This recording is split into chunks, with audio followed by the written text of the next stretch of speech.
Hello, Regicide. I'm going to be recording a series of movies where I tell stories to you. Some of the stories are my stories, some of the stories are stories that other people have told. Some of the stories are things that have happened to me, and some of them are going to be funny, some of them are going to be sad, some of them are going to be instructional. Finding out the instruction in the stories may be a challenge at points, but anyway, lots of stories. Today's story is going to be The Emperor's New Clothes. It was originally told, written down by Hans Christian Andersen in the 1820s. Before that, it showed up in Eastern Europe in the 1500s, and before that, it showed up in India around 1200. So, this is a very old story that's been told many different ways, and this is the way that I tell it. Once there was an emperor who was rich and powerful, and he loved to be told how clever he was. And he surrounded people himself with people who told him how rich and clever he was. And one day, two merchants came into town, and they were selling fine goods. They had a beautiful cart. Everything looked magnificent, and they set up a little shop. And their prices were exorbitant. And one day, the emperor went to the shop to see what all they had. And they showed him some beautiful cloth and some beautiful fabrics. But these were things that other merchants had seen, had sold. They're like, but mighty emperor, we have something special. We have clothing that cannot be seen by fools. Mighty emperor, we have clothing that will allow you to know if the people around you are fools, if they're unfit for their job.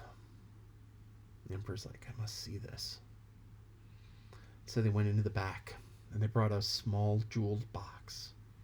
And they opened up the small jeweled box. And inside they pulled out this tiny scrap that wasn't there. And they said, look, mighty emperor, this is the most beautiful fabric in the world. And if you're a fool or if you're an idiot, if you're unfit for your job, you can't see it. And the emperor didn't see the fabric. And he said, that is the most beautiful thing in the world.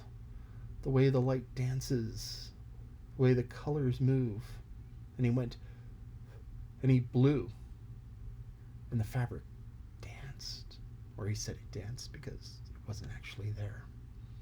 And the merchants were like, mighty emperor, this took us weeks to make this little tiny square and most of our fortune.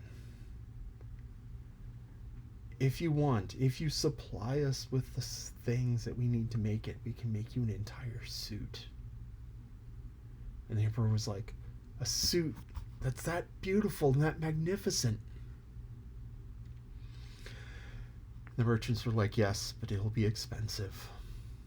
And the emperor, whatever it costs, I must have this beautiful suit. And I'll wear it, and people who don't see it will be known as idiots. And I'll be able to tell if these people are just flatterers. Because I will have this beautiful suit. And the merchants were like, yes, mighty king, mighty emperor, yes.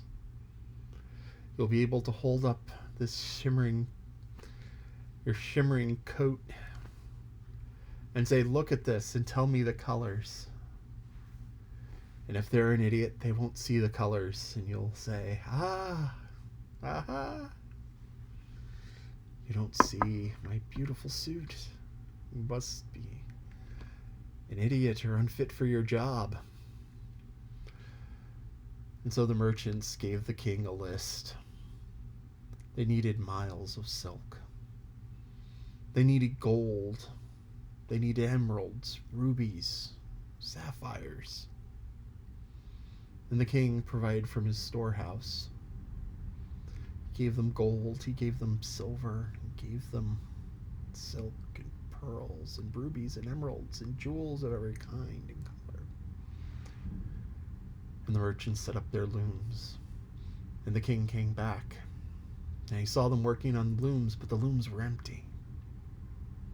And the merchants were working the shuttle back and forth, pulling the treadle, working on an empty loom. And the emperor said, "This is truly beautiful fabric."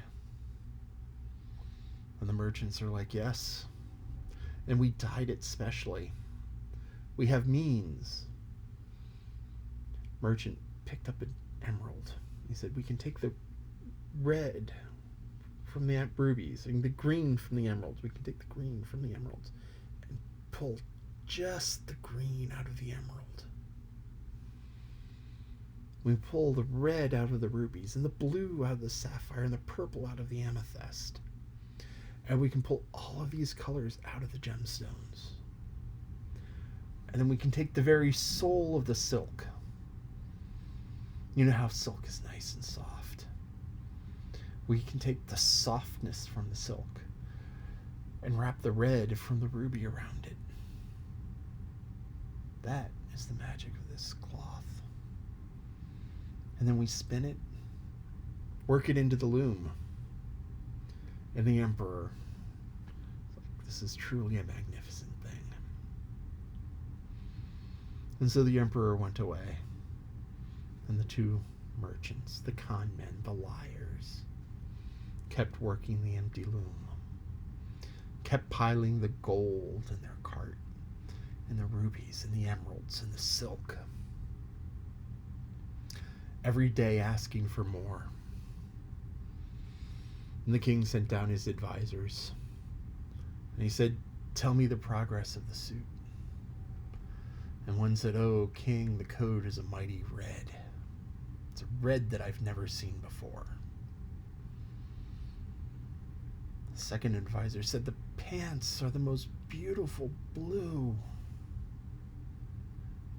And the third said, "The hat is a purple that I have never seen before." But none of them had seen the suit because the suit wasn't there. But none of them wanted to be thought of fools. None of them wanted to be seen as unfit for their job. So they lied to the king. And they lied to the emperor. Like, "Mighty emperor, this is the most beautiful clothing." And one day, when the merchants decided that their wagon was full of the king's gold, full of the emperor's gold, they called up the emperor and they said, "Emperor, the suit is ready." And the emperor announced a parade. He was going to parade through town in front of the army. He was going to parade through town so that everyone could see his beautiful suit and know how powerful and clever he was. For he believed his advisors when they said it was the most beautiful thing ever. So he went, and the merchants dressed him. And then they packed up and they set off for another empire, another kingdom, another town where they could sell their goods. And the emperor, dressed in nothing, but thinking he was wearing the most beautiful suit, set out from the castle and walked through the town. And his generals were like, "Mighty emperor, that is a beautiful suit." Then his advisors were like, "Mighty emperor, that is a beautiful suit. You are clever for having it." And his lords were like, "Mighty emperor, you are truly the wisest of them all. Resplendent. Dressed better than Solomon." And the emperor was pleased. And he walked through town, and the peasants cheered. And the emperor was in front of the army, in front of the people,